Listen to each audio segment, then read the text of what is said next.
Feeling sad for no reason does not necessarily mean that there is no reason behind it. Hi, I am Kashika Gulati, a counseling psychologist, and in this video, you'll be learning how to manage sadness and also understand where that's coming from. And even if you aren't able to understand that, deal with it in a way that you are able to address it really. In my own experience, when as a teenager I used to experience sadness very often, I used to end up feeling like a misfit.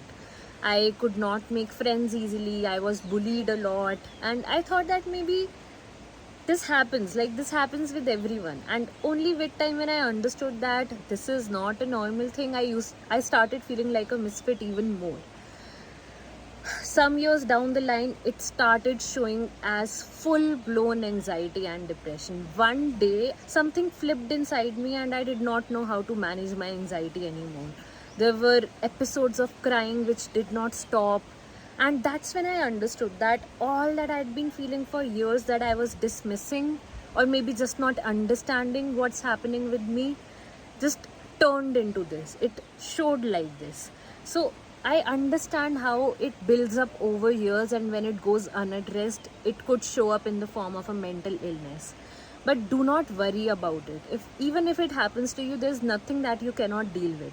So now I'll be covering the causes of sadness so that you can better be able to understand that when you feel a particular way, you can at least reflect where it might be coming from. I totally understand when, even if you aren't able to understand sometimes where this feeling is maybe originating from, which is completely okay, but just trying to understand over a period of time your patterns, how you feel, and where the feeling is coming from, what's comfortable for you, what's uncomfortable for you, will only help you be more aware of yourself and manage your emotions even better. One of the causes of sadness is biological factors. So biological factors include genetic predisposition or hormonal imbalance. So genetic predisposition looks like people in your family have had a history of mental illnesses, and hence you are more susceptible to having mental illness.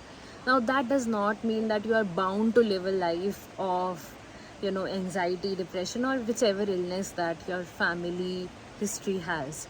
It just means that you might be predisposed to it, but that gives you a chance to break that generational trauma, to be the person who does not pass on this mental illness to your future generations, or not even that, just make your life better for yourself. So if there's been a history of mental illnesses in your family, that could be one of the reasons why you may feel sad a lot of times. Another reason is hormonal imbalance.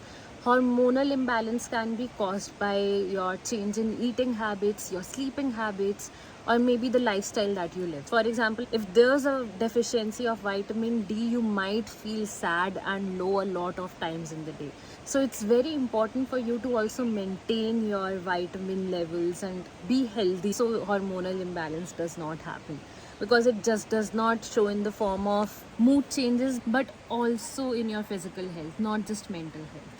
Another cause of sadness could be psychological things. For example, unprocessed emotions and unexplained sadness.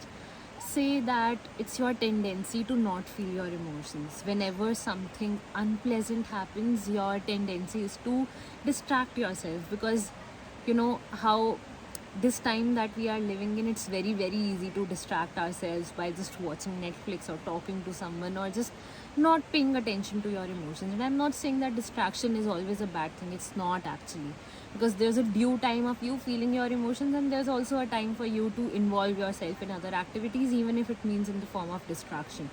But it's only equally or maybe more important for you to really listen to your emotions and give them space to be felt.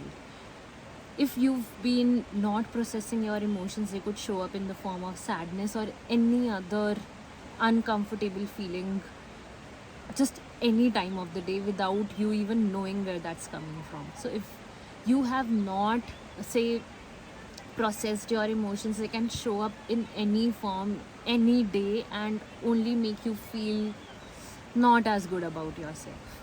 And another psychological cause behind your sadness could be past incidents. We may feel that we have processed some things, but we may actually haven't. we may have distracted ourselves, or we may have coped in a way that may not have served us the best. So our past incidents, any say broken friendship or a broken relationship, or maybe something that you feel that may not have impacted you a lot, but it ended up like, say that you expected something, it did not happen in that very way, and you do not see yourself feeling sad about it, but you do. So you aren't able to identify if it's happening because of that or maybe something else. So our emotions can show up however, but it's our responsibility to listen to them, to feel them, to process them. And if we do not do that, they show up whenever, because it's their job to just come on the surface and to be felt. And if we aren't letting them be felt, then they will find ways. So these are the psychological causes. And then there are environmental factors. You know how they say your environment is stronger than your willpower. Even if you want to do something, your environment will end up impacting you more than you think. So environmental factors could look like your support system and your relationships. If your relationships aren't as good as you want them to be, or as supportive as you want them to be, it will show up. Could be frustration, could be sadness, could be any of the emotions. So just try to understand how satisfied you feel in your relationships, how happy, how supported you feel in your relationships. Because sometimes it's a totality of how you feel with your close people that, you know, your emotions show up like that. So one of the great ways to let your emotions be felt is by naming them. A lot of times we might feel that we are feeling sad, but I might really be feeling lonely, or maybe frustrated, or irritated, or guilt. There could be a number of emotions, but I might end up feeling that I'm just feeling sad, because that's the vocabulary, that's the most common, not just for me but for other people. That's my exposure. So try to understand what all feelings there are. Could be that there's sadness and guilt and disappointment and regret.